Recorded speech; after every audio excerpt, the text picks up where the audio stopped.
Happy Sunday night, y'all. Captain Dylan Hubbard here at Hubbard's Marina for our live stream fishing show.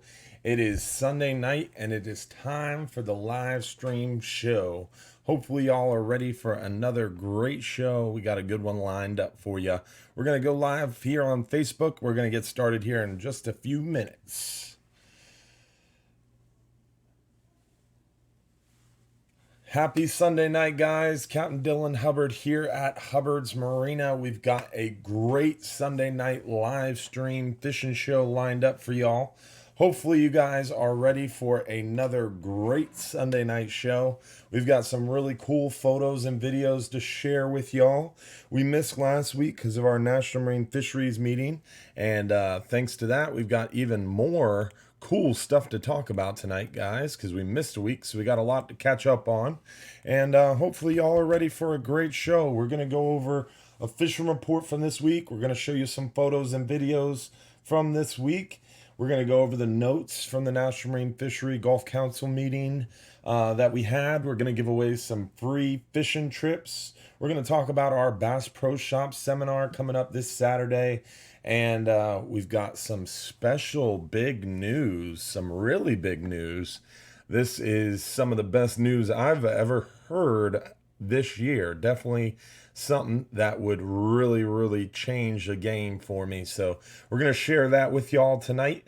And hopefully y'all are ready for a great show. We're going to show you all the photos of what we caught this past weekend and this past week. And we've got lots of really cool stuff to share with y'all. So hopefully you're ready to win some free trips. Hopefully you got some fishing questions, comments, and concerns to share with me so I can answer them for you. And don't forget to comment where you're watching from. Don't forget to like the video from us. And don't forget to check out our pages, guys. You got to like the page for me. I'd really appreciate it.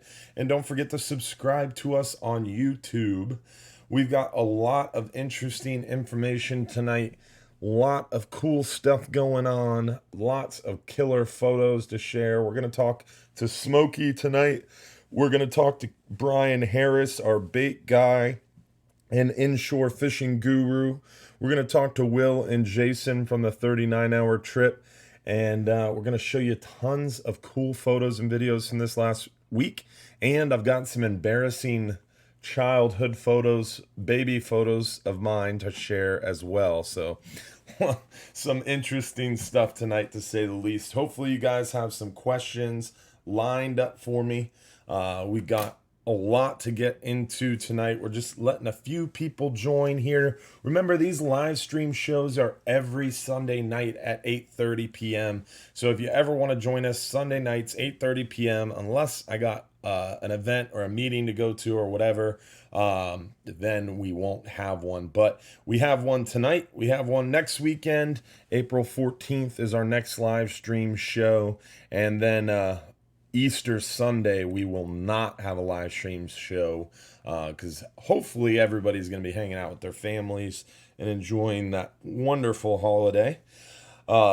But tonight we got a great one lined up for you. If you're not watching this on Sunday night, April 7th at 8:30 p.m., you're not watching live, so you can go ahead and skip forward to where you see the video start. If you are watching this at 8:31 p.m. on Alabama or on April 7th, then you are watching live, and you have to stay tuned in order to win free fishing trips. We're going to give away a 5-hour half day for 2, a 10-hour all day for 2, and if our video tops 300 live viewers like it has been, we're going to give away a 39-hour fishing trip for free as well. So in order to win, you do have to stay tuned and watch the video. And when I call your name, you have to shoot our Facebook page a message with your name, home address, and phone number and what trip you won. And I will go ahead and give you that free trip. So you want to win free fishing trips, stay tuned. And let's talk fishing. Let's answer your fishing questions or concerns. And let's get to it. We're going to start here in just a minute. Just letting a few more people join here. We've got about 120 people watching live right now. We'll get started here in just a few minutes. Don't forget to comment where you're watching from. Share this video with your friends. And as always, guys, don't forget to stay tuned, because if you want free fishing trips, we're going to give them away to you tonight, guys. But you do have to stay tuned and hang in there with us. Hopefully it won't be too bad. Hopefully you enjoy the show. Again, we do these Sunday night shows, 8:30 p.m. almost every Sunday night, unless I'm out of town for some reason. But right now, today, we're here. We're doing this. And hopefully you guys are ready for a great show. Don't forget to comment where you're watching from, and don't forget to tell your friends about the show. Remember, tonight, if we get up to 300 live viewers, we're gonna go ahead and give away some free we're gonna give away a free 39-hour fishing trip. So help us reach that 300 live viewers mark by sharing the stream with your friends, liking it, commenting on it, telling everybody about it. And we're going to give away some free fishing trips later. Remember, in order to win free fishing trips, you do have to tune in to the Hubbard's Marina Facebook page and at least comment on the video one time. If you'd rather watch on YouTube, you're welcome to watch on YouTube, but you do have to pop over to the Hubbard's Marina Facebook page at least once and leave a comment before you watch on YouTube. We can only give away free trips on Facebook right now. Unfortunately, the YouTube comment thing, YouTube keeps changing their API code, and I just can't make it work, unfortunately. So in order to win free fishing trips, you do have to comment at least once on the Hubbard's Marina Facebook page. Go to facebook.com, search for the Hubbard's Marina page. Once you're there, you'll see the live stream video on our timeline. All you have to do is comment one time in order to be eligible to win. You can comment 100 times, or you can comment once, or you can comment 10 times. It doesn't matter. You have the same chance of winning. So it doesn't matter how many times you comment, you still got the same chance of winning. So you don't have to comment a whole bunch if you don't want to. If you'd rather watch on the YouTube channel, you can do that.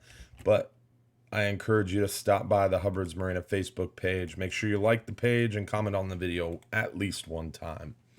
All right, we have about 150 live viewers here now between Facebook and YouTube. I've shared the stream on my timeline in my favorite fishing group, the Salt Strong Insider Club, and I think we are ready to rock. So hopefully y'all are too. Hopefully you got your drinks, your popcorn, and you're ready to talk fishing, because I know I am. Seems like I do that all day long, but it just doesn't get old, I guess. But we are going to be talking all about some of the fishing that we've been doing this week, some of the great fish we've been catching, and let's pop right into this and show you some of what we've been catching, because we've been catching a lot. As you know, Hubbard's Marina, we catch them all the time, and the kingfish bite right now has been crazy. We've been seeing a lot of kingfish on our 5-hour half day, anywhere from about 30 to about 50 feet of water. We've been seeing a ton of these kingfish, and this old guy right here in the middle there, Smokey, he's been catching a ton of them on those flat lines. What's interesting right now, what's really unique, is the hot bait. If you're in King of the Beach, this might be a $20,000 tip right here. The hot bait lately has been a live Tom Tate or a spot tail, those skinny, almost gray snapper looking, but they're super silver with a black dot on their tail. That's a Tom Tate, or some people call them spot tails, but we call them Tom Tates. That has been the hot flatline bait, which is really unique. If you do a lot of kingfishing, you'll probably be sitting there thinking I'm a liar, but that has been the crazy hot bait. Last week, the week before, they only wanted those live sardines. This week, those kingfish have been taking the Tom Tates.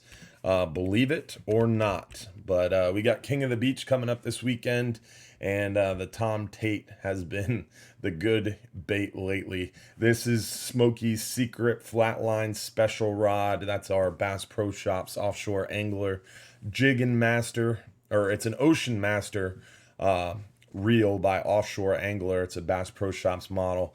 It's a jigging reel. We like the 12 or 14 size, a little bigger, a little bit more line capacity, and that's what we're using. You'll see that reel here again. It's a level drag jigging rod, but it works great for flatlining.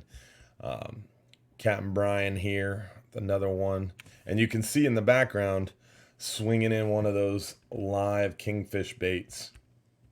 Lots of kingfish on these half-day trips. We're going to talk to Smokey here now, and Smokey's going to tell y'all a little bit more about how he's been catching these fish and what's been working for him. So let's talk to Smokey. Okay. Good morning, Internet. How you doing this morning? Awesome. How are you? Now, Dusty's been posting a lot of kingfish photos of you, man. You guys are killing them out there, Yeah, huh? we did really good yesterday. We got 4 on the half day. 4 kingfish on the half day? Yep. Very cool, man. Now, on those kingfish, are you catching any of them trolling, or is it mostly flatline? I didn't even try and troll. I got them on the flat line. Yesterday we were drifting. I had 3 baits out. I had 2 baits with cigar minnows and 1 rod with Tom Tates. I got 1 king on the cigar minnows, and I got 3 on the Tom Tates. What? Which is kind of different. Yeah, kingfish don't normally bite those Tom Tates. No. That's crazy. So the Tom Tate is the hot bait right now. That's what I'm going to try today. That's crazy. All right, so you're catching them, those kingfish. A lot of people ask, what trip should they go on to go get those kingfish? I would say the short trip. The half days catch them more? Yeah, they're kind of close to the. You got longer to do it on the all day, but they're biting pretty good on the half day. I think they're a little closer to shore. Yeah. Once you start getting past like 50 feet, it seems to slow down. So like 30 to 50 feet's where the hot bite is? Yeah. Yesterday when we were coming in, we don't really fish there, but there was bait everywhere right before we got back to the dock, 2 miles offshore. There's probably a bunch of them in there too. Yeah. So anywhere from about maybe 2 to 10 miles from shore. Yep. Very cool. All right. Now, as far as the hogfish, you been seeing any hogfish? Well, I saw they had a huge one on the overnighter. I think Yeah. it was 24 pounds or something like that. Did they already weighed it? I think it Dang. was like 24 pounds or 20. Holy. I don't know what it was. Smokey's way off on the weight. It was 17.85 pounds. We're going to see a lot more photos of that hogfish coming soon, but it looked like a 24 pounder. It was huge. But I used to date a girl with teeth like that. It's like 24 pounds or 20. Holy. I don't know what it was. But I used to date a girl with teeth like that. Oh, that's funny. So how about hogfish? I married her. How about hogfish on the half day or all day? They're not biting too good for us right now. Slow it down a little bit. Yeah. How about the mangroves? I know in January we were catching a ton, and then we were seeing some in February, and it seemed to kind of slow down a little bit in March. How's it going right now? We're not getting too many of them. Yeah. Yeah. Just a handful here. Yeah, and there. here and there.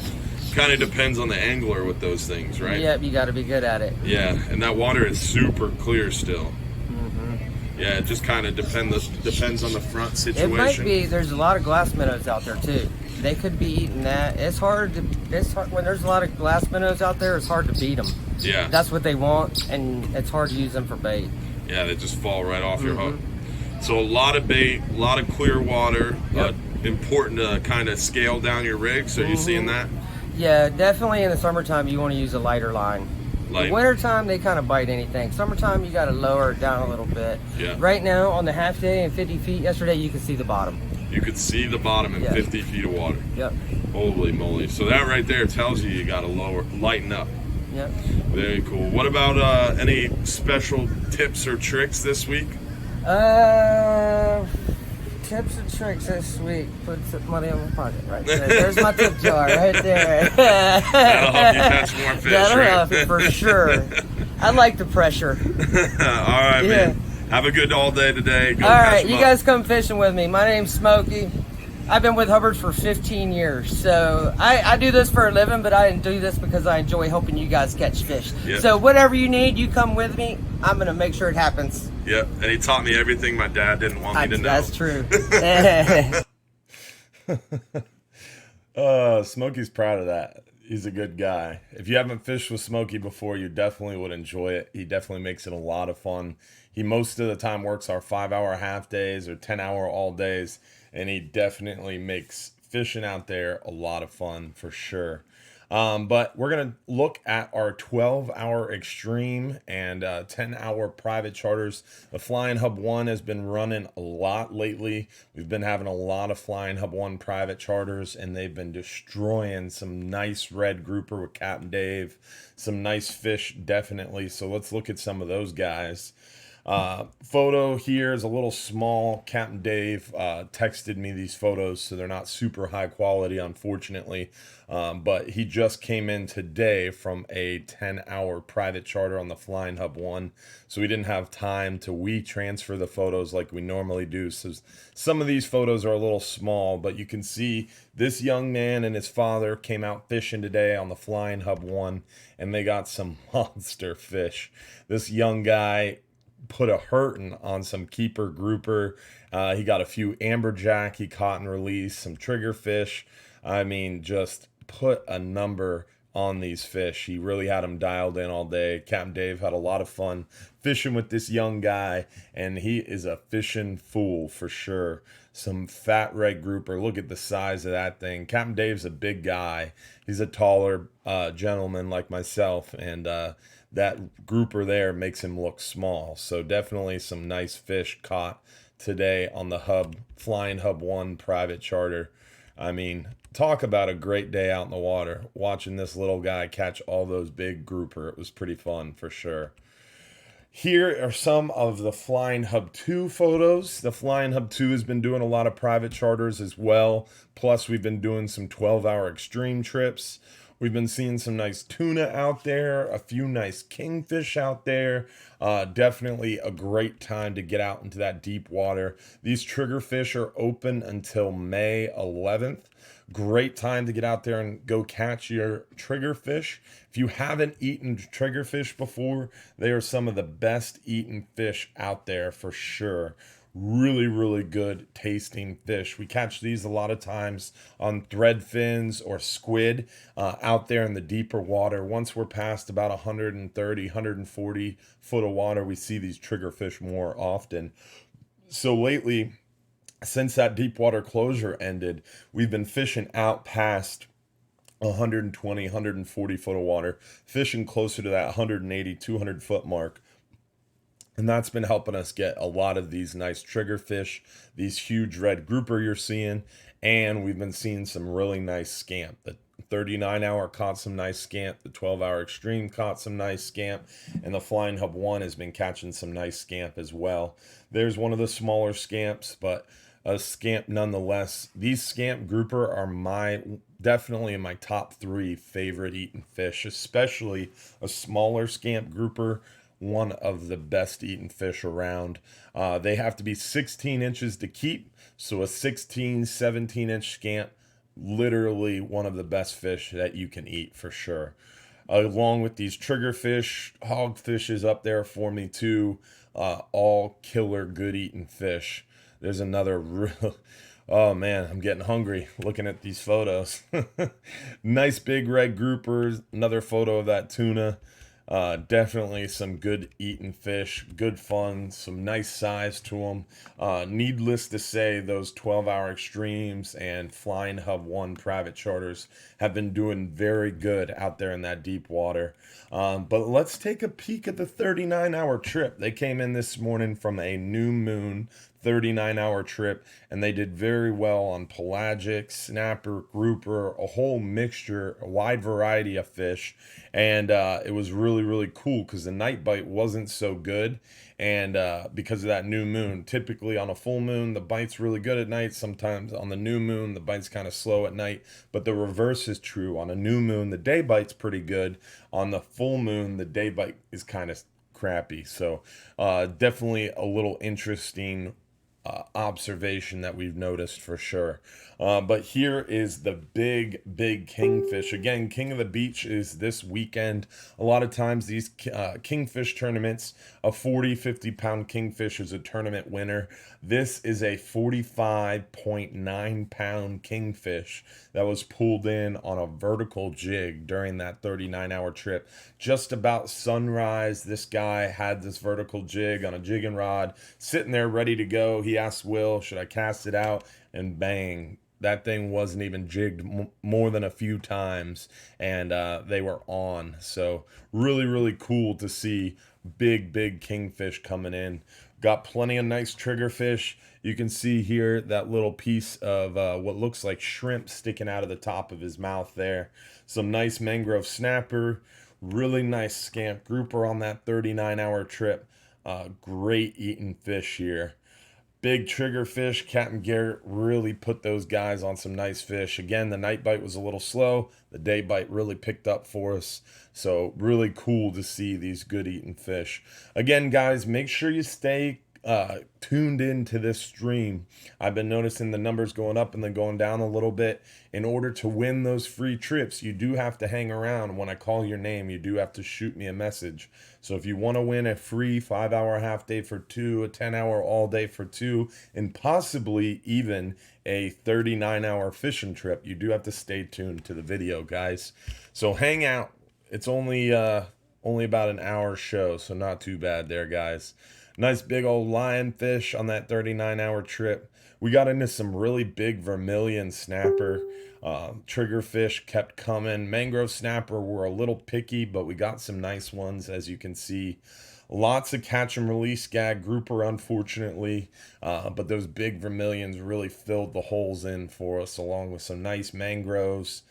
Nice little sand tile right there on some squid. Nice big old gag grouper. That one hurt a little bit to toss back.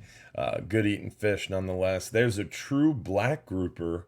Really cool to see that guy. True blacks, somewhat rare nowadays, so really cool to see one of those true blacks come up. We got some nice yellowtail mixed in.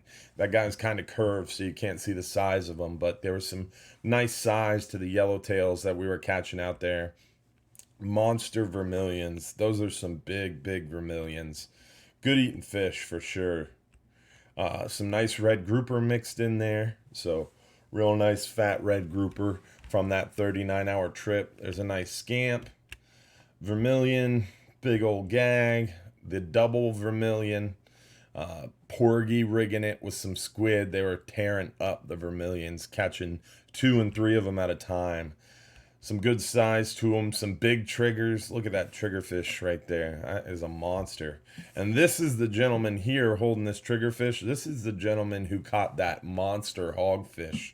So he had a killer trip. It was his first time ever fishing with us on a 39-hour trip. He came out, got some nice triggers, some mangroves, some vermilions, a red grouper, and then caught a nearly 18-pound hogfish. So pretty cool. Those hogfish photos are coming up here, guys, so definitely hold on to your seats. Make sure you're sitting down when we show you these hogfish photos here at the end of this little stream of photos. You're gonna freak out.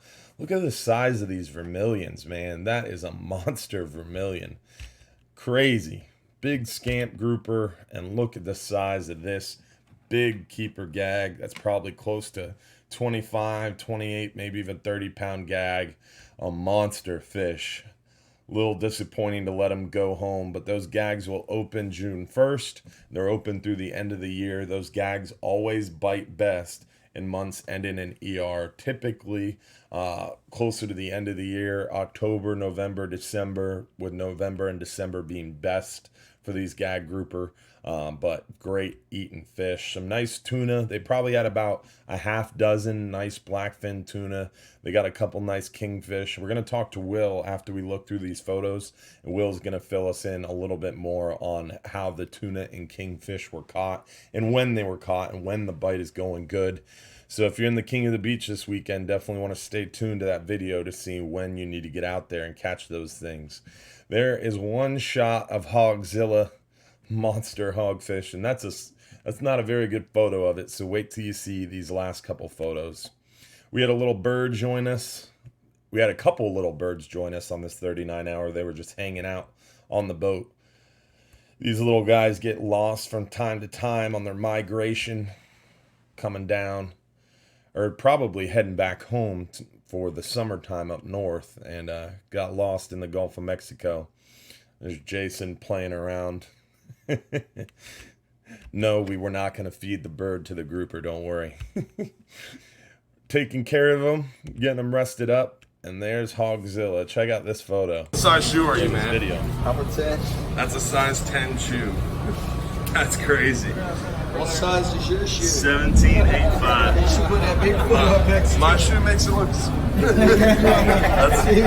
That's a 14. That's a size 14 shoe. That's crazy. Look at the teeth on that damn thing. Smokey said his wife has teeth just like him. That is a pretty damn fish. That is crazy.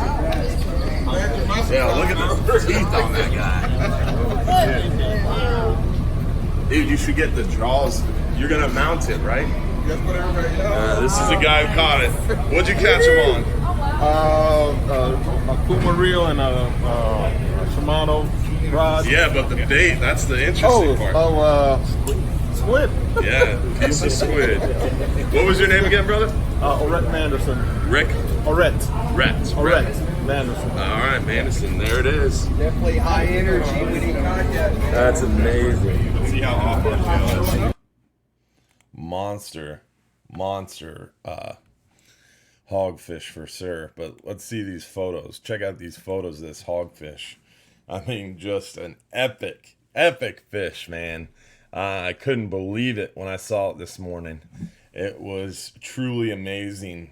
It was one of those fish you don't forget for sure. And this was his first ever trip. Mr. Rhett Manderson pulled in this monster on a piece of squid, no less. Caught this nice hogfish. The guys were screaming for sure. Very excited about it. They called me on the sat phone to tell me about it. Tried to get the FWC down there to look at it and take some samples, but unfortunately no port samplers were available this morning. We went to our buddies down at Don's Dock, and Don's Dock hooked us up with the certified scales so we could weigh it in. But monster hogfish. You can tell he's been around a while. You can see one of his fins are missing here. Probably a surefire sign that guy's been through the ringer. Definitely survived a lot. Look at the head on that thing. It's crazy. Monster hog. Big old male hog. Everybody on the boat got a chance to hold it. Check it out. Just couldn't help but take a picture with it. I think that one's my favorite photo of it. It's nuts. Cool fish for sure. One of those fish you don't forget about. I even had to grab a photo with it when I got back. When they got back. But look at the size of that thing. I'm 6'7", 320 pounds, and that hogfish almost makes me look normal sized. So really, really cool fish for sure. I mean, just crazy catch. I don't know if you guys think it's as crazy as I do, but definitely a crazy fish. Epic. One of those fishes of a lifetime. He's going to get it mounted and hang it on his wall, and he should. That's something he will hopefully never forget. I know we won't forget it. What's crazy is, though, Captain Brian brought it up. I'm going to pull this guy up here. We actually caught this one about 3 years ago. I think towards the end of May. Let me pull it up here and I'll show you.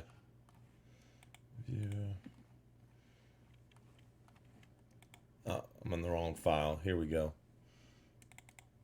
So we caught this guy. This one was also 17 pounds. We caught this one about, I think towards the end of May, maybe early June, about 3 years ago. So definitely has something to do with the time of year where we see these big monster hogfish out there in the grounds. This one was caught on a small pinfish, like what I would normally use for scamp grouper. That's how we pulled up this big, beautiful hog. And this one was, like I said, about 3 years ago, towards the end of May, somewhere around there. So pretty cool. We definitely get some big hogfish from time to time, as you guys can see there. But let's talk to Jason and Will and hear from those guys on that 39-hour trip. They're going to tell you a little bit more about those kingfish and mackerel, talk to you a little bit more about that hogfish too. How you doing, guys? Doing very well, very well. How was your 39-hour trip? It was a good one. The weather was great. We had a little bit of a picky night bite with that new moon. Sometimes the bite is trickier at night, so we picked at them through the night. Got a couple tunas at night, some mangroves, a couple groupers, and slid out to the deeper water in the daytime. And the daytime deep water bite was very good. Lit up, huh? Yeah, big vermilion. Go ahead. You got a lot of those big kingfish. Those kingfish were caught trolling or flatlining? We got a couple trolling on the way out. Lost a bunch of them on the way out. And got the big one flatlining, and we had a few hits right there at sunup just before the sun came up. Those big kings were biting. Nice. And I only got one to the boat. All right, and then what about the tuna? I saw a lot of tuna. Yeah, the first tuna was at night. The first tuna was at Flatlining? bottom Fishing? Just sardine, butterfly sardine. Two of those were like that actually. One was flatline, and then two trolling. Yeah, a couple trolling, and then a couple tunas right at sunup too. When those kingfish were biting, the tunas were biting too. Okay, so right at sunup, the pelagic bite went great. You hear that, guys? Right at sunup, the pelagic bite was hot. So this weekend for King of the Beach, you need to be out there at sunrise, ready to rock. Yeah, it was good. We didn't have many people fishing for him. One guy had a flatline out, and he caught a tuna, and then I lost something, and then lost a kingfish. Caught my line on a kingfish. Nice. Now, you mentioned the night bite with the new moon. Do you kind of see that the night bite is better on a full moon, and then on a new moon, the night bite is a little slower? Yeah, that does hold true a lot of the time. But not always. But no, not always. Yeah, that's kind of the rule of thumb, but not always. You never know. Yeah, you can have a really good new moon trip if the fish bite at night, and then they bite in the daytime a lot of times too, and that's what it makes for an excellent trip. Yeah. I mean, the pile of fish you guys had was a pretty good one. Oh yeah, no, this not to take away from this one. This was a great trip. Those big vermilions like we got, we only get those a few times a year. Yeah. And we got a lot of them. Big kingfish, a lot of pelagics out there. You got some scamps, some red groupers, some mangroves. So it was a pretty good trip. Yeah, that big hog. That hog, man. Let's talk a little bit about that hogfish. That thing was a beast. Yeah, he was a real big one. Right before sunset. And it was the guy fishing in between Willis and Willis's brother. Oh, man. The sandwich. Willis has a story to tell now. Yeah, he didn't know either of them either when he got on the boat. Oh, man. So they got that big old hogfish. He caught it on squid, if I heard correctly, right? Yeah. Squid on a bottom rig, got a big hog. Now, that was something that he wasn't targeting, obviously. He was going after a red grouper or something. Yeah, and the big vermilions were biting, yellowtails. So he was using lighter tackle. Yeah, we were light tackle fishing at that time. So like 40-pound test and like a 6-aught hook, probably. I would imagine so. Strip of squid. Yeah, nice. All right. Well, overall, this trip seemed like you had a good variety, a little bit of everything going on. We got some trips coming up now this month with some light loads on them. We got a Tuesday trip coming up towards the end of April. Some Friday trips. These deep water trips, we kind of. What's the game plan there? We kind of start shallow and work deep? Most of the time, like this trip, we did start shallow and work deep. But like I said, the mangrove snapper fishing was mediocre at night. So we'll see. Next weekend, we might go out deeper to start with. Yeah. The deep water is, when you say deep water, what do you mean by deep water? By deep water on the 39-hour, I mean 150 plus. 150, 200 foot of water. Yeah, 150 to 160 is really as deep as we go at night to fish for those mangroves. That's where the numbers of those are. And then we can go up to 220 in the daytime sometimes. For those big scamp and triggers? Yeah. Nice. And then for shallow water on an overnighter, that's like, 100, 120 foot, right? Yeah, the grounds is really, there's 80-foot deep spots in the grounds that's really good fishing at the right time, and but yeah, 120 feet is the average middle grounds fishing. Very cool, very cool. Any tips or tricks for these guys this past week? Let's think about something that was working this week. I would say the fresh squid did really good on those yellowtails, and big vermilions. Yeah, and lighten up for the those smaller fish. Yep, and the pelagics are out there, and nobody was fishing for them. Yeah, having a flat line ready. Yeah, if you're fishing the back of the boat, a flat line ready is a good idea. Nobody did it this trip, so I even put one out, and I lost a couple fish because I wasn't maintaining it. Yeah, I know that big kingfish, that nearly 46 pound, it was like 45.5 pound king. He told me he caught that vertical jigging. Yeah, that was right at sunup, and he was like, "Will, should I throw this jig out?" And I said, "Yeah," and he had the fish within a minute after he threw it out. Wow, he said, yeah, he casted it out first jiggle of the rod tip. He had it hooked up, smoking him. Mm-hmm. That's cool, man. So come out and join these guys. Do one of these 39 hours and meet Jason and Will here, and let's go fishing, huh? All right, guys. Yeah, it's getting better every week. All right, guys. Have a good day. Yep, you too. So monster kingfish for sure. Lots of nice yellowtails, scamps, a little bit of everything was caught on that 39-hour trip. So really, really cool bite of fish. Now, I do want to mention here, guys, we're at about 250 live viewers. So just a few more people need to hop on here. We're going to give away a 39-hour trip. We're already giving away a 10-hour all day for 2, a 5-hour half day for 2. But you do have to stay tuned in order to win those trips. So stay tuned. A lot of you guys are asking questions. We always answer those questions towards the second half of this video, guys. We got a few more things to look at here, and then we're going to start diving into those questions. So if you have a question, please feel free to comment your question, and I'm going to be getting to those questions towards the second half of the trip. So please feel free to comment with any questions you have. Make sure you like the stream, share it on your page. We just need a few more people to join. We're going to give away a 39-hour trip. But let's talk to Brian and hear about that inshore and beach fishing. The beach fishing and inshore fishing around Johns Pass is pretty good right now too. So let's hear about the shore fishing, because a lot of you guys come into town, you want to go fishing on the boats, but you don't go fishing on the boat every day. So when you're fishing from the pier, when you're fishing from our dock, when you're fishing from our jetty, let's hear about that. How you doing, Brian? Doing pretty good. I know you were out snook fishing last night. You guys get them? You know, we didn't get the snook, but we got some really nice gag grouper and one really big redfish. So. Oh, redfish. That's cool.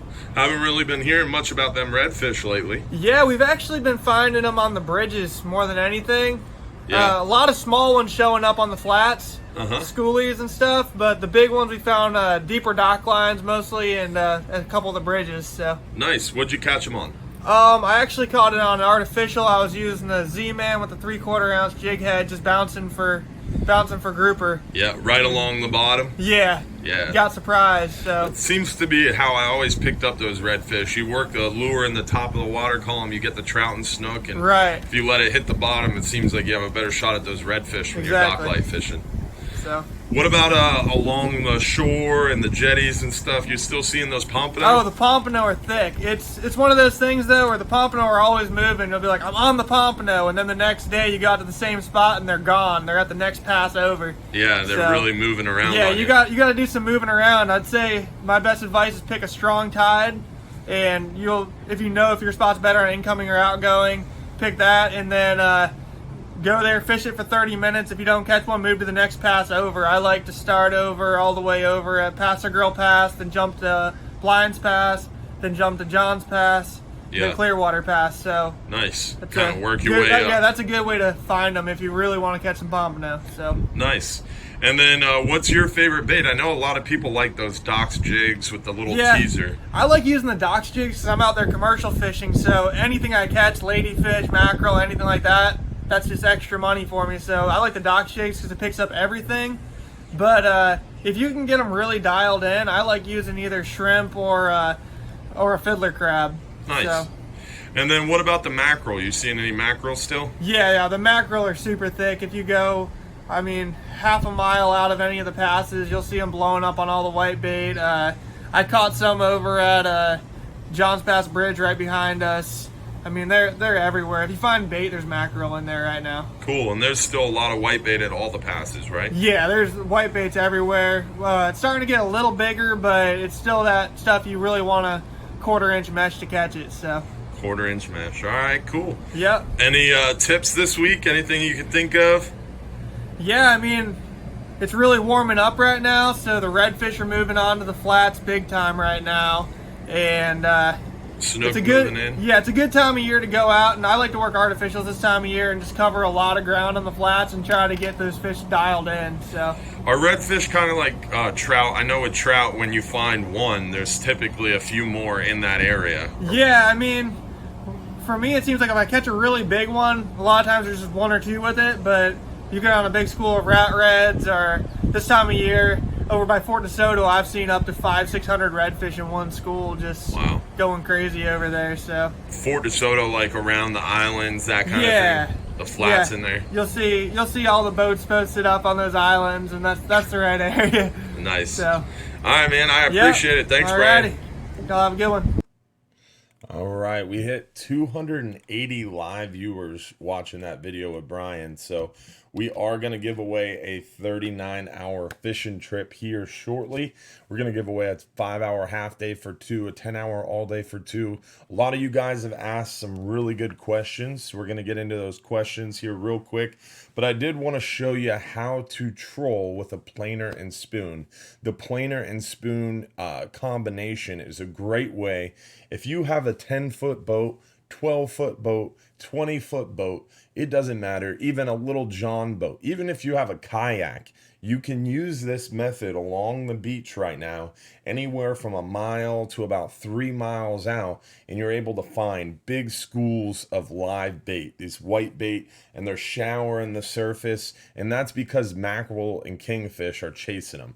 So even 15, 20 feet of water, just a few, even 100, 200 yards from the beach sometimes, these big schools of bait are moving along our beaches, and we've got tons of fish feeding on these baits. So we're going to show you here real quick an example of the planer and spoon. This is from today's 5-hour half day, just past the site of shore, so pretty close to the water, pretty close to land, and we're going to talk you through how this bad boy works. Now, the gentleman in the video, it's his birthday. He was having a great time. He was holding the reel incorrectly, so don't look at him reeling the rod, but let's look at the setup of the tackle, okay?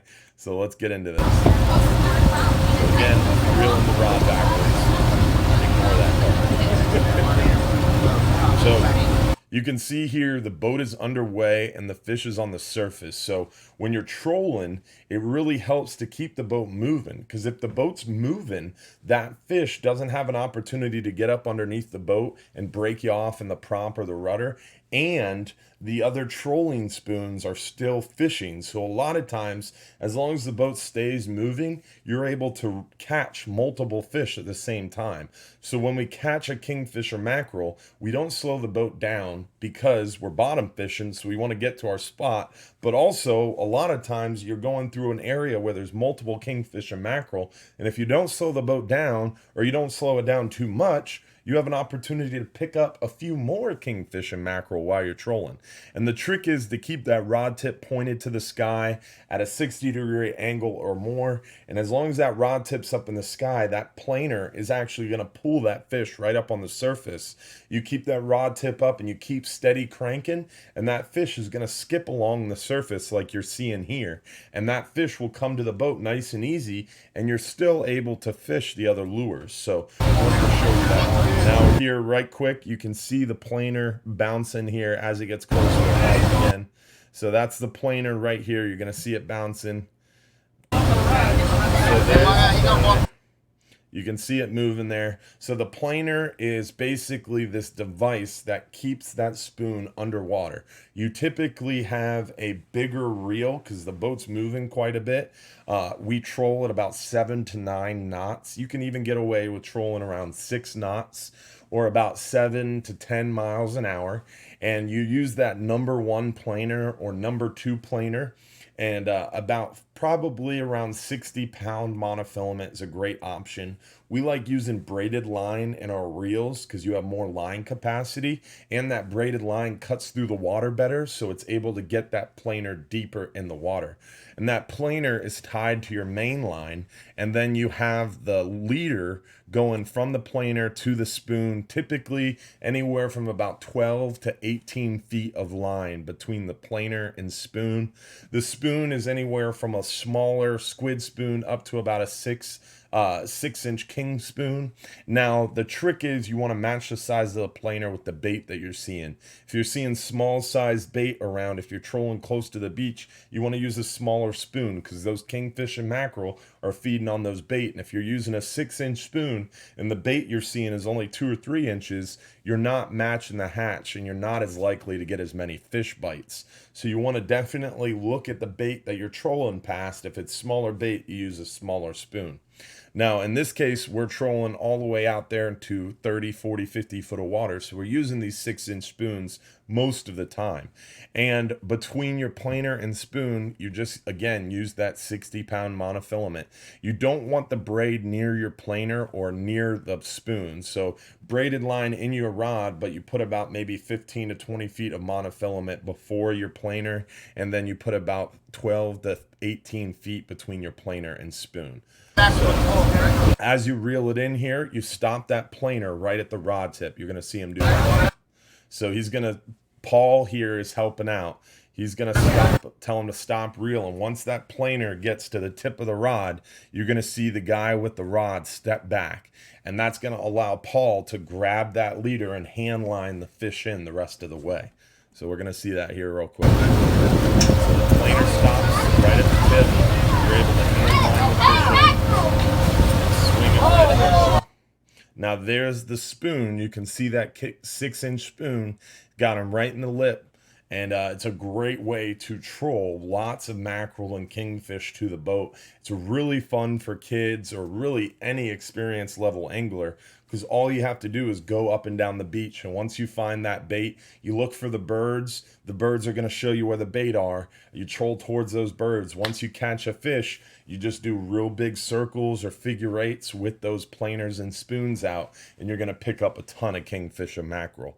So again, about 60-pound monofilament, about a 6-inch planer or a 6-inch spoon, all the way down to a 2-inch spoon, and a number 1 or number 2 planer. There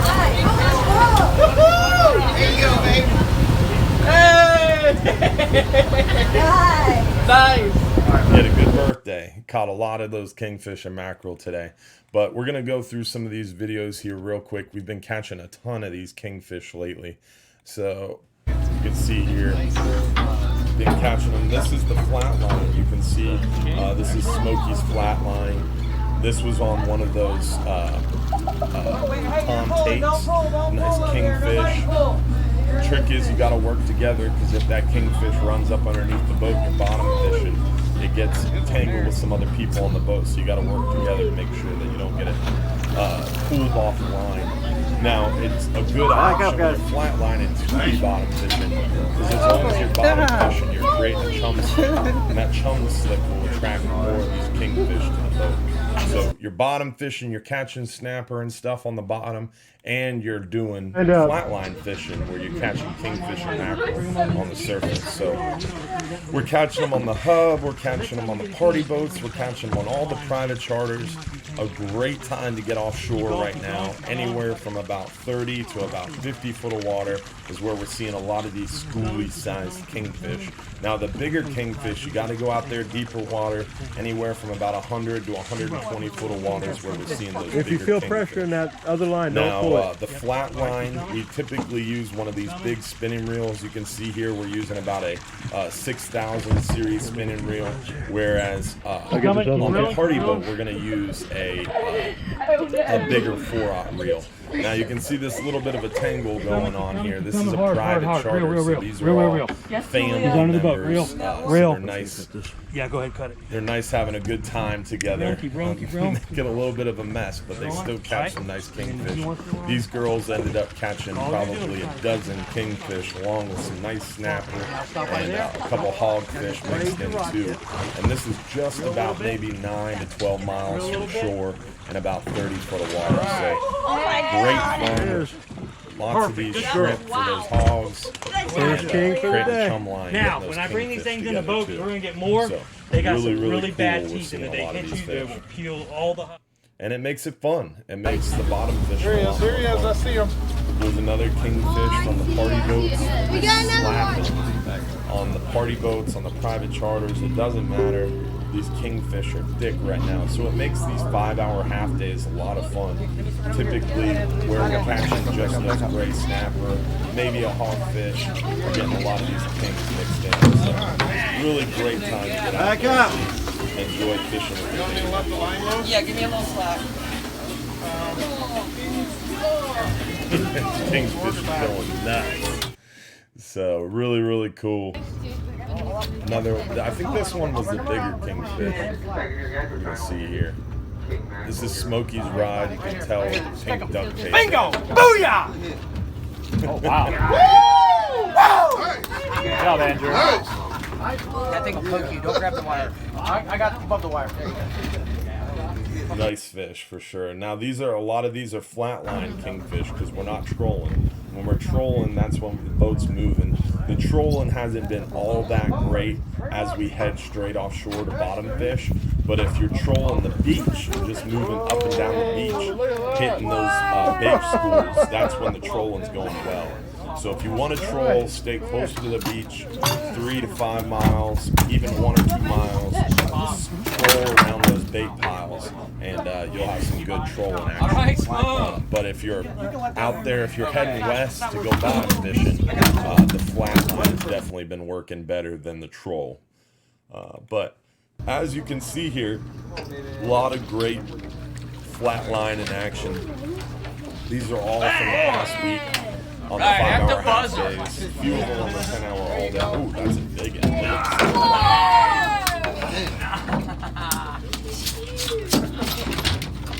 Monkey's the man.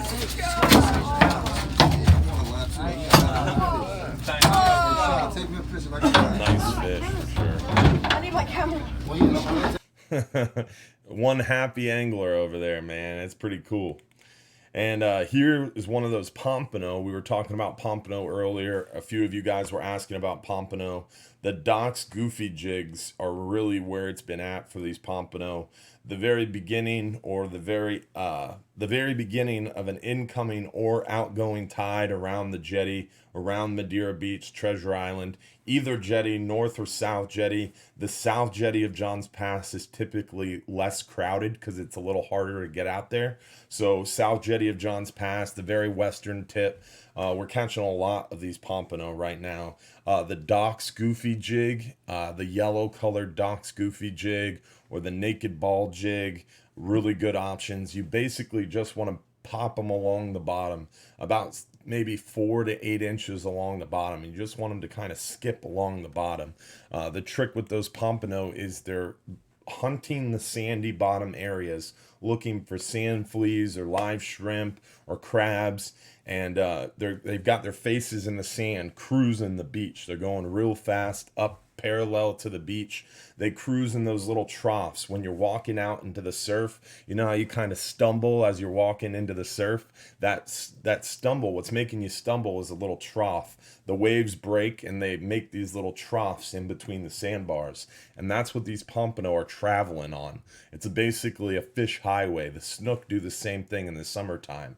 So you want to fish those little troughs with live shrimp, live sand fleas, live fiddler crabs, or my favorite is to walk the beach, casting it at about a 60-degree angle away from the beach. And you're walking the beach till you find those pompano, and using a naked ball jig or a Doc's Goofy jig.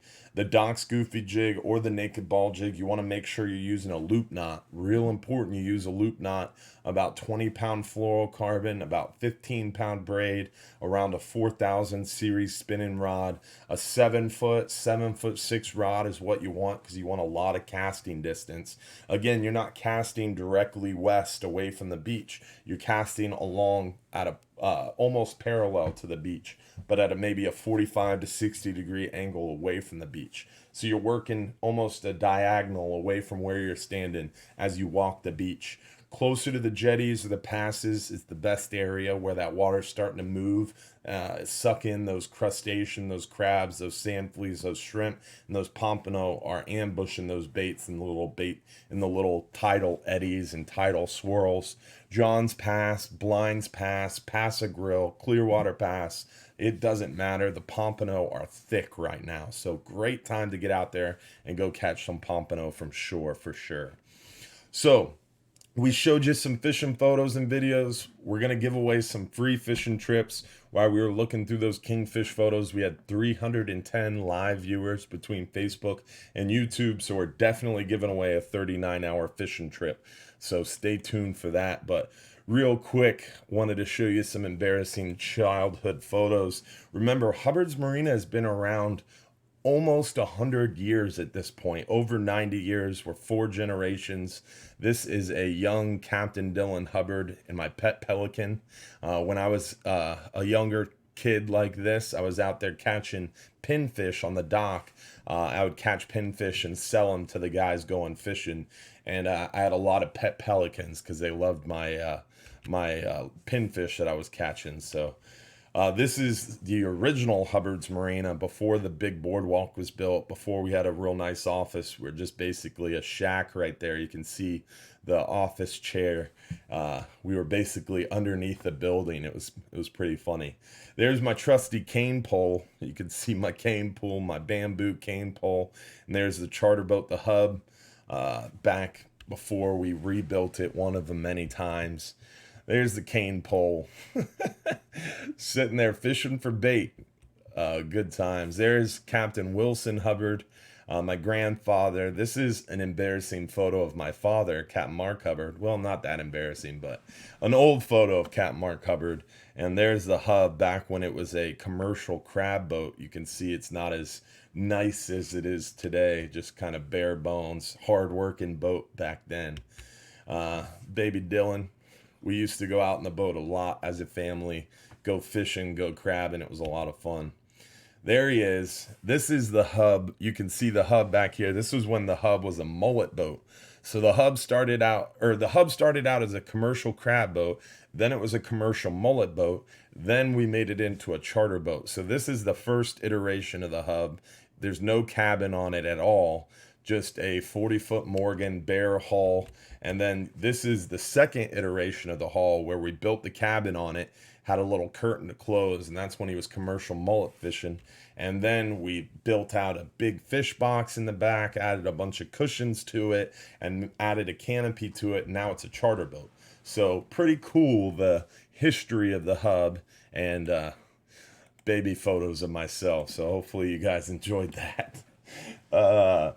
As far as your questions, a lot of you guys have been asking a lot of questions. One question was, when do Amberjack open? Amberjack open, they're open in August, September, and October. Amberjack are supposed to be open May, and then close in June and July, and then open August, September, and October. Unfortunately, they just announced Amberjack season will not open in May.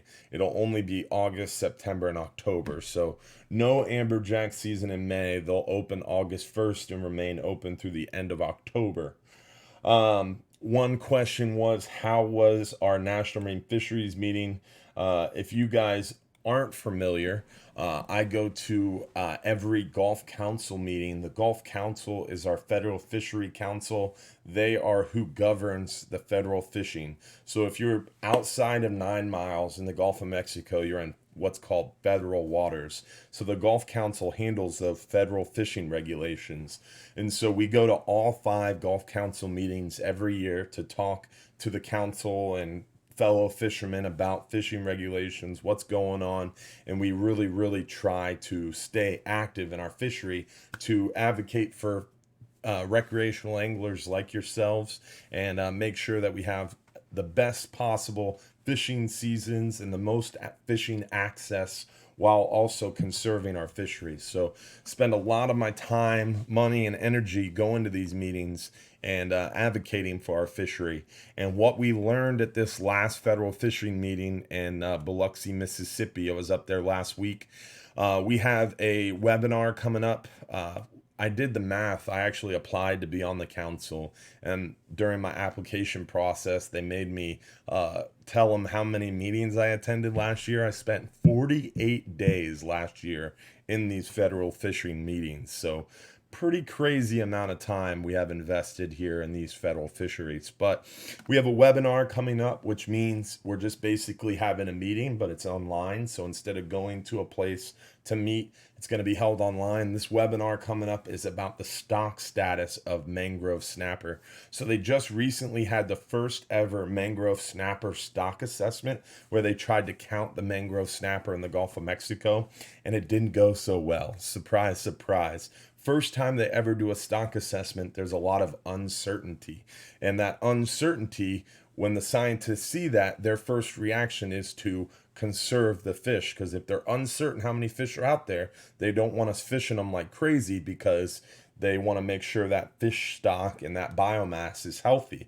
So the managers, when the scientists say, hey, we're uncertain, the managers tend to kind of get a little worried. They have the fishermen in the ear like me saying, mangrove snapper, there's nothing wrong with mangroves. We catch a ton of them. We've been catching a ton of them. This year has been an awesome mangrove snapper year. Don't shut them down. And the managers have the scientists in their ear saying, well, we're a little uncertain. So that's what we got going on with mangrove snapper right now. They're trying to start stock status criteria, which basically is a number or an algorithm where they place that into the scientific model, which is called the assessment model. And that's what dictates how the mangrove snapper biomass or the fishery stock is doing. So we're attending those meetings to make sure we are advocating for what the Science and Statistical Committee and what the head of the Florida Wildlife Research Institute, or FWRI, Dr. Barbieri, good friend of mine, spent a lot of time talking to him at this meeting. We're advocating to take his advice, but also err on the side of caution, because we know this fishery is healthy. Make sure we don't do any management changes. So we're fighting really hard to make sure management doesn't change for mangrove snapper. That's what that means. We have some workshops coming up about red snapper allocation. A lot of people have issues with the red snapper fishery. Right now, 51% of the total quota of red snapper is allocated to the commercial fishermen in the Gulf of Mexico, and 49% of that red snapper quota is allocated to recreational fishermen, private recreational and for hire recreational. And right now, because of the Modern Fish Act, they have to look at those allocations, and there's a huge congressional push to evaluate the red snapper allocation between commercial and recreational anglers. So the council is talking about it. They did it not too long ago. They took 2% from the commercial guys, gave it to the recreational guys, and they got sued and had to reverse it back, because those commercial guys are super connected in the federal fishing arena. So it's really interesting to see right now the Modern Fish Act and its influence on the federal fishing process and at NOAA. NOAA, Trump's appointment, no matter what you think about Trump, whether you like him, hate him, whatever, he is doing a lot for our fishery in the fact that Secretary Wilbur Ross, his appointment made a huge long red snapper extension a couple years ago that he added 39 days to the red snapper season. And Trump's appointment, Chris Oliver, to National Marine Fisheries, NOAA, who's in charge of National Marine Fisheries. Chris Oliver is making a really big push for recreational angler access, and he wants the council to look at red snapper allocation. So it's a huge big mess right now talking about who gets more red snapper and who gets less. So that's definitely something we're kind of paying attention to. We have the Sea Fire program rolling out. That's something I spent a lot of time at this meeting talking about. Basically soon, by the end of this year, probably by October, every charter boat and party boat in the Gulf of Mexico will have a vessel monitoring system, either a GPS or a VMS. So the federal government will be able to see where our boats are at all times, and our fishing catch for that day, what we caught, what we released, what we caught and kept. We will have to give that information to the federal fishery managers at the end of each trip before we offload fish. So at the end of every day, they will know exactly what fish every charter boat and party boat in the entire Gulf of Mexico caught, and then caught and kept and caught and released. They'll know how much fuel we burned, what our economic impact is. The data that we are going to collect over the next couple of years should hopefully really help our fishery preservation and improve our fishing access. So huge changes to our data collection. It's a little worrisome with the vessel monitoring systems. I'm not so happy about that, but I'm happy that we're able to give the data and have it validated through some sort of system. And unfortunately, the data validation is going through that vessel monitoring system. But long story short, every fish that comes across the deck of our charter boat and party boat will be counted, and there'll be no more guessing. There'll be no more marine intercept program or MRIP for charter boats and party boats. They will be able to sit there and say, all right, they caught 10 fish today on the hub. They caught 30 fish on the flying hub 2. Hubbard's Marina caught 40 fish today. There won't be any more guessing, which is pretty cool. So that's something we're excited about. Hogfish, there was a big decrease in the hogfish ACL, or allowable catch limit, but luckily that decrease in the hogfish ACL does not look like it will cause a closure for the 2019 hogfish year. But if we keep catching them the way we are, they might shut them down on us, because we're catching a lot, that's for sure. Lane snapper issues kind of brought up. Both commercial and recreational anglers exceeded their quota a little bit in 2018. Mutton snapper issues, quota was exceeded a little bit in commercial and recreational in 2018. They're looking at vermilion snapper as well, unfortunately. The red grouper are definitely the commercial guys, some charter boat guys in the council feel there might be some issues with red grouper. There was a 70% reduction in the red grouper catch for 2019, but that shouldn't change any management measures for 2019. 2020, we might have some serious red grouper changes. Keep in mind, guys, everything we're talking about here, I'm reporting to you what happened at the meeting. I'm not necessarily saying things are good or bad. I'm just telling you what's going on, and hopefully you understand hearing this why I'm so interested and why we spend so much time and energy and money going to these meetings, because this stuff is important, and I want to make sure I'm there to keep my finger on the pulse and make sure I know what's going on. And also I want to make sure what we see is, and what we want to happen is hopefully what happens, but that's not always true. This is a very long, drawn out process. But something really cool that happened at the meeting is state management for red snapper. The FWC officially manages the red snapper fishery for private recreational anglers in the state of Florida for at least the next 2 years. So the FWC has been setting the private recreational season for red snapper in state and federal waters the last in 2018 and 2019, and that state management passed. So the FWC will be controlling the state and federal water fishing season for private recreational anglers for the next couple of years. So pretty cool. The commercial fishermen saw a huge reduction, almost 70% reduction in the amberjack limits for their trips. That's a commercial reduction. They were allowed 1,500 pounds of amberjack. Now they're only allowed 500 pounds of amberjack. So a serious reduction in the amberjack catch to enable them to keep that season open a little longer. They wanted smaller catches. That's pretty much all the important stuff that you guys would possibly care about. The rest of it's even a little bit more technical and boring. But if you're interested in what we just talked about, if you're interested in those meetings, guys, you can always go here. Let me show you real quick. Go to the internet, go to facebook.com. Once you're on Facebook, you can search for the page Fishermen United. And this is a page I created with a buddy. Thanks, Tom Ray, for sharing that hogfish photo. This is a page I created with my buddy Joe Masano from Go Fast Fishing Charters. And this is where we kind of stay up to date with what's going on. And I actually posted I posted those notes that I was just reading from on here, guys. So great way to kind of stay up to date with what's going on. And when I go to all these meetings, I always post there what's going on. So if you're interested in all this fishing regulation stuff, stay tuned to the Fishermen United page, or join the Hubbard's Marina group on the Salt Strong Insider Club. We're going to post a lot of information there too.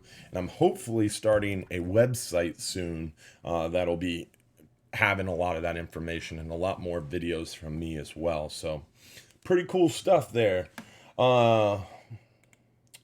The other question was, what pound test do we troll with? We kind of talked about that in that last video. We talked about 60-pound test, pretty typical for our trolling near shore. Offshore, using a little bit bigger tackle for those bigger fish, we might troll closer to like 80-pound test. But a big reel is required, especially if you're trolling with us, at least a 9/0 reel or a 2-speed 50 wide reel or 50 or 80 wide 2-speed. Reason why is that boat is constantly moving. We're going out bottom fishing. Not everybody trolls on that boat, so you need a bigger reel to be able to get out, get that fish to the boat while the boat is moving. We got some other questions to answer here real quick, but I think it's time to give away a free fishing trip.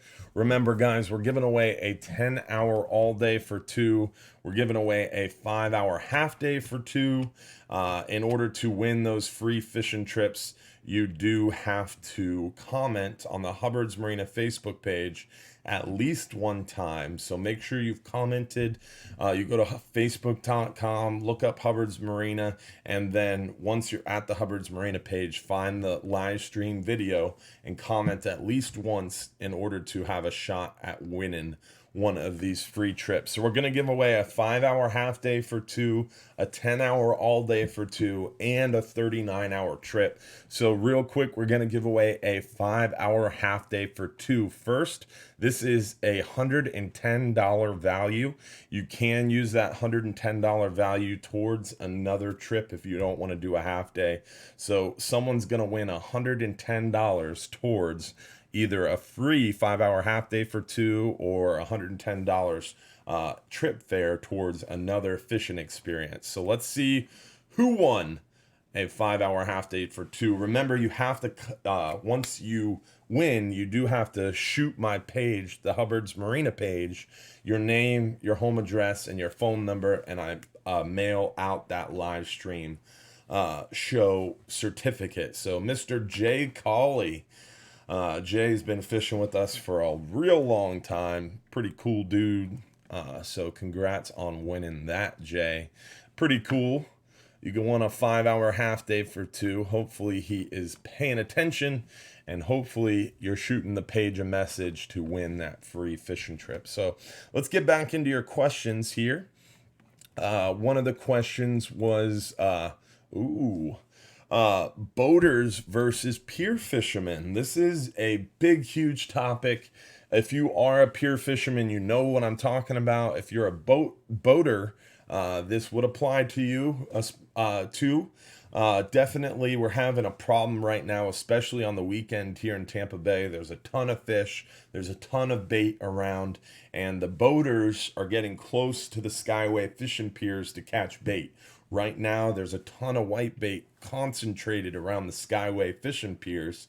So the charter captains, the recreational boaters, the people who are going out there to catch cast net fulls of whitebait come up to the fishing piers, cast net the bait, and then they leave on their boat to go do their fishing trip on the nearshore waters or the flats. And pier fishermen are kind of getting a little bit upset when a guy pulls into their fishing spots and throws a cast net and leaves. Very frustrating for the pier fishermen. The guy on the boat's just trying to catch some bait, so it's definitely an issue. Someone asked me in the video comments to comment on this, and all I can say and all I'll comment on that issue is everybody needs to be respectful, and that's the way I try to behave on the water, and that's the way I try to make sure our captains behave on the water.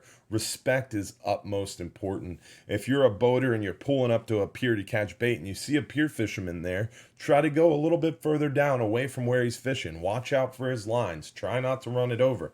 If you're a pier fisherman and you see a boater coming up to try to catch bait, try to be respectful of him too, but I know it's not easy. It's one of those things that we all just have to work together. The best idea is to just not fish on the weekends. If it was up to me, we wouldn't run trips on the weekends just because there's so many people out there. There's so much traffic, and it definitely, boats are fuller, trips are more full, there's more boats on the water, and attitudes can get a little bit tense. So just try to respect each other, try to give each other as much space as possible. But in a situation like that, the bait is on the piers right now, period. The best place to catch whitebait is around structure. My dock, John's Pass Bridge, any bridge or dock or long pier holds whitebait right now, because all the mackerel and pompano and jacks and ladyfish have those whitebait struggling to stay alive around the structure. So people are trying to go cast net that stuff, and then pier fishermen are getting upset because the boaters are in their way. And it's the biggest thing I can say is just show a little bit of respect. Boaters, especially pier fishermen, if you're walking up and a boat's already there catching bait, give them a second to catch bait and leave. They're gonna leave. Boaters, if you see a pier fisherman already fishing there, go to a different area of the bridge or pier, or try to avoid them if you can. There are other bait schools not on the pier that you can try to find, but it is very tough right now to find bait not on a structure, whether it's a pier, a dock, a structure, whatever it is a little tough. So it's one of those never-ending arguments that we see a lot. The biggest thing I can say 1,000 times over is try to respect each other. Try to communicate. If you're a pier fisherman and you see a boat coming up, say, hey man, I saw a lot of bait down in just a little bit. Let me reel in my rod so you can get to it. Or if you're a boater, you see a pier fisherman up there, just holler up, hey man, I need to catch some bait. I'm going to try to stay out of your way, and I'll share some bait with you if I get some extra. Just simple communication, showing a little bit of respect. It goes a long way on the water. Same thing when I'm out there fishing and you're anchored up chumming for kingfish. You got a chum line going, you got kingfish skyrocketing out of the water, and all of a sudden here comes this boat trolling through your chum line. You can call them on the radio and you can be a dick, and typically doesn't end well. Screaming matches, unprofessional. It doesn't look good in front of your customers. Or you could call them on the radio and try to explain what you're doing, try to illustrate where your lines are, try to ask them to go give you a little bit wider berth, or maybe go up off your bow. A lot of times they work with you. People are nice if you give them the opportunity, but if you start out being rude and you start out yelling, they're going to yell right back at you, unfortunately. And it goes both ways is what I'm trying to say. So tough situation for sure, and the best way to handle it is try to be as professional and respectful as you can be. But definitely an issue that we're going to continue having, especially on Saturday. Someone asked if we fillet fish. We do offer a fish filleting service after every trip. Our crew is there to offer a fish filleting service. On our private charters, we fillet the fish included in your price of the charter. So if you go out on a private charter, we're going to fillet your fish absolutely free. If you're out in a party boat, the fish filleting is an option. You can fillet them yourself at one of our extra tables. You can take them home and fillet them yourself, or you can hop in line and our mates offer a fish cutting service. On our shorter trips, catching those smaller gray snapper, porgy, sea bass, it's 3 fish for $1. On longer trips where you're catching bigger fish over 2 and 3 pounds, it's 25 cents a pound. So it's not too expensive. A 4 or 5 pound fish is just going to be about $1. So not bad at all. And we do offer that fish filleting service. If you're on a private charter or a 39 or 44-hour trip, we do provide ice for you. If you're on shorter trips, if the boat's still there, we'll provide ice for free. You can grab fishy ice off the boat, or you can go in the office. We do offer ice for sale in the office. We do have coolers for you, or you could just take the fish home. My personal favorite thing to do is go to the restaurant next door. We have the Friendly Fisherman restaurant right next door. They share a dock with us. They have a waterfront dining area. You can get your fish cooked up for $9.50 per person. The price did just go up $1, guys. That's not our job and not our business. but we just have to relay that bad news. So it's $9.50 now to get your fish cooked, but they have a great waterfront dining area. They offer a Cajun fry, regular fry, blacken or broil your fish, and there is nothing better than coming back from the fishing boat, having the fish filleted up on the dock, walking down the catwalk, sitting there by the water, enjoying a cocktail or a beer, and watching the dolphins play and eat that fresh caught fish that you caught just that day, just a few hours before. There is literally nothing better. So yes, to answer your question, we do fillet fish, and yes, there is a restaurant next door that does offer to cook your fish. Someone asked, how close was that big hogfish we caught to the record? That hogfish that we caught was 17.85 pounds. The world record is around 22.5 pounds. The state record was 18.9 pounds. So we were 17 ounces off the state record, and we were about 4 pounds shy of the world record. So big hogfish, and almost one of those record breakers. Now, this I did want to share with you. I talked about it at the beginning. This is some of the biggest news that I've had in a long time. Something really cool that hopefully you guys will enjoy. We do our live shows every morning.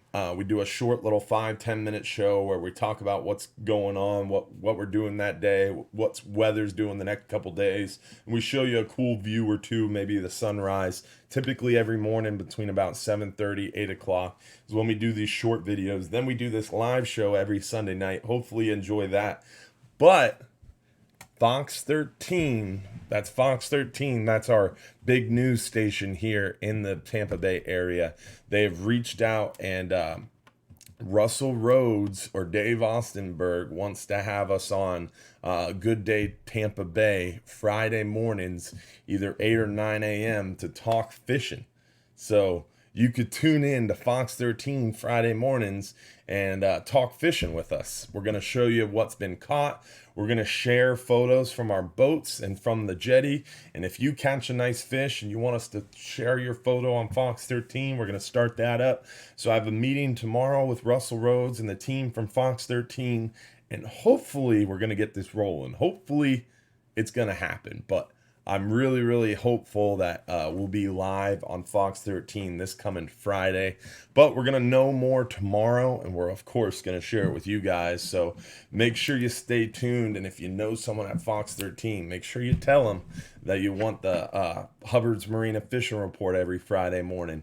My grandfather used to do that every Friday afternoon. He was on Fox 13. That's where the "if you're too busy to go fishing, you're just too busy" motto came from.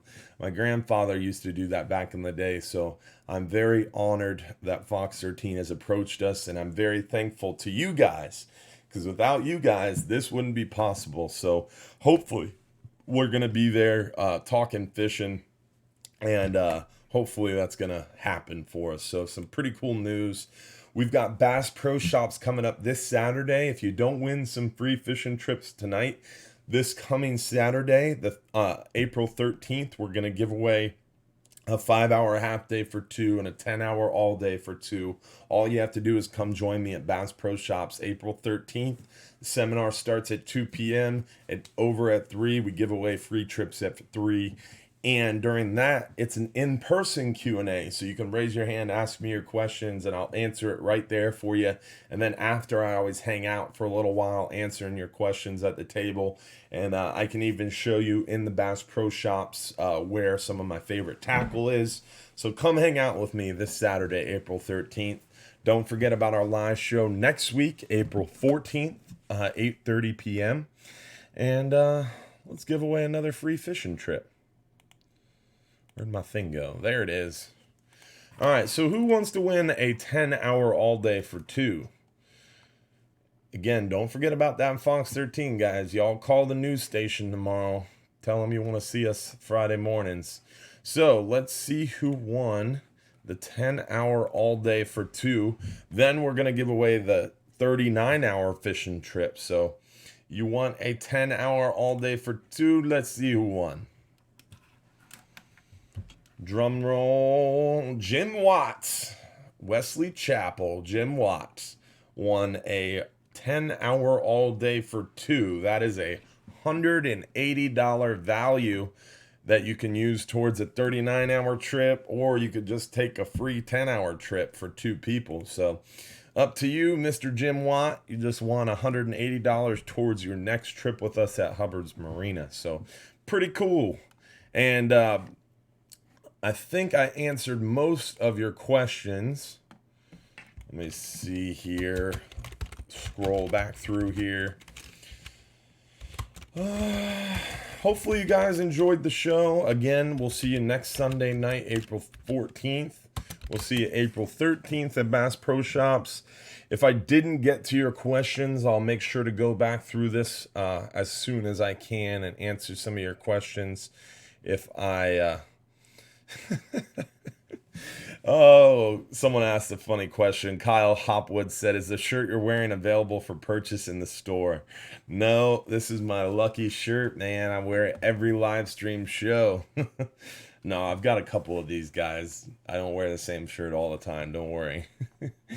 Oh, that was funny, Kyle. Let's see what other questions we have here. Chris Anderson asked, what can you tell us about the changes to the shore-based shark fishing regs? That's a good point, Chris. That is a great example of the difference between state management and federal management. Our boats are federal Coast Guard inspected fishing vessels, so everything that happens on our fishing boat is in federal waters and we're under federal jurisdiction. So I attend the federal fishing meetings. The FWC is our state fishing regulators, and they control state waters from 9 miles to the beach and inshore in the lakes, bays, and sound. So that shore-based shark fishing thing was an FWC directive, so I wasn't super up to speed on it, but I know the big thing was you're not allowed to remove the sharks from the water anymore. That was a big part of it, and they also had some other different changes, but the best thing you could do is go to myfwc.com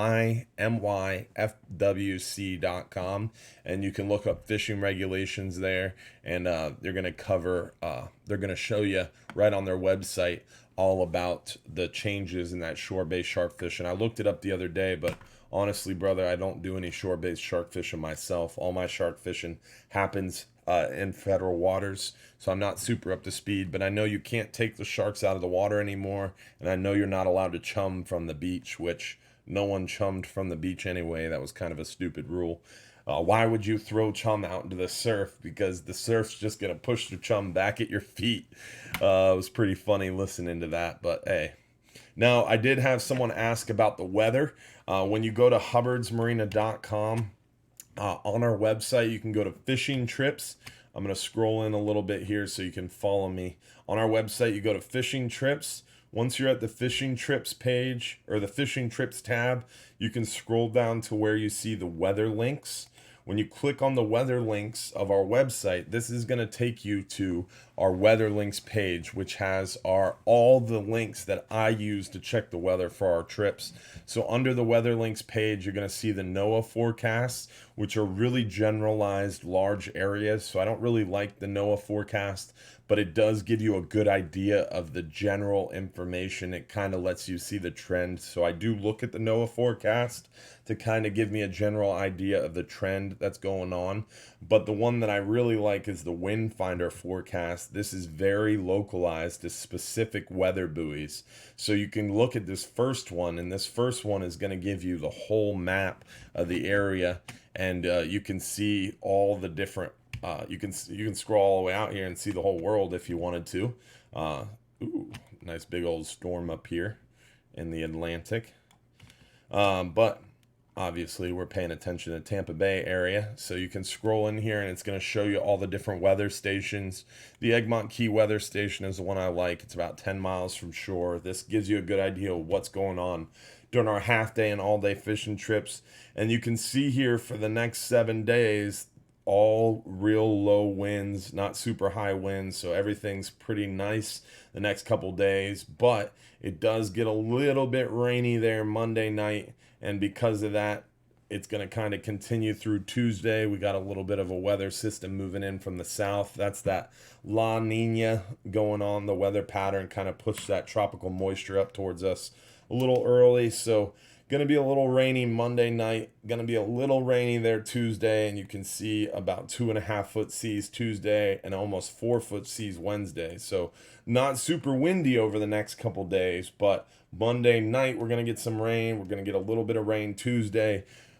Monday is going to be real nice, especially tomorrow morning. Tuesday is going to be a little bumpy, but not bad. And then Wednesday, it's going to be pretty bumpy. But then it calms down really quickly there. Thursday behind that rain or behind that bumpy condition Wednesday. And then this weekend looks really, really nice until Sunday. So Friday and Saturday looks great. Thursday, Friday, Saturday looks great. Tuesday's a little bumpy, a little rainy, but Sunday, Monday looks good. So Sunday, Monday, good. Tuesday, a little bumpy, a little rainy. Wednesday, that's not looking so good.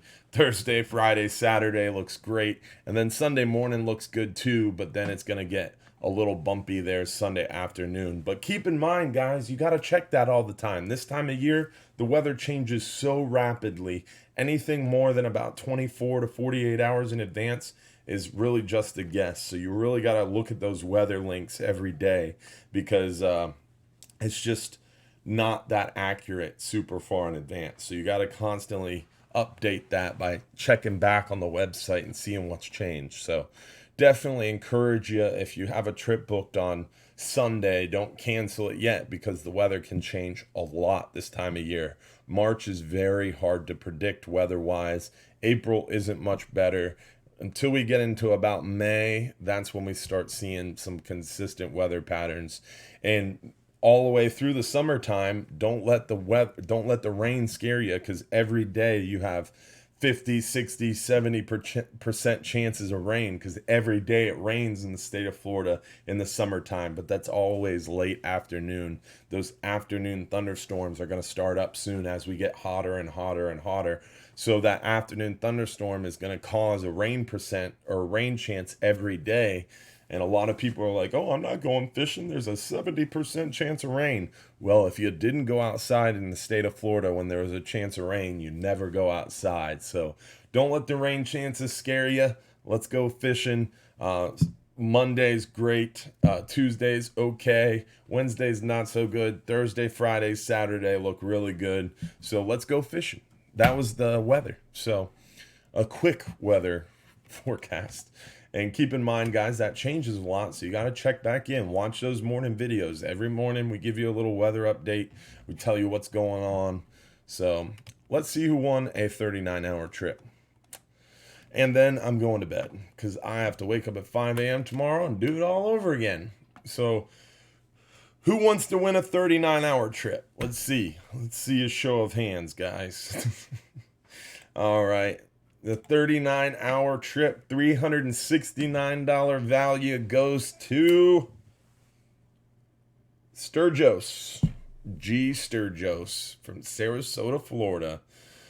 Congrats, brother. You just won a 39-hour fishing trip. Remember, if you're one of the lucky winners, you do have to send a message to the Hubbard's Marina Facebook page, and you do have to shoot me a message with your home address, your phone number, and I will mail you out that gift certificate. So thanks for watching, guys. We'll see you next week, April 14th, 8:30 p.m. for another show. No more free trips. We'll see you April 13th at Bass Pro Shops, and hopefully we'll see you every Friday morning on Fox 13 and every morning for our live stream show. So I'll see you at sunrise tomorrow.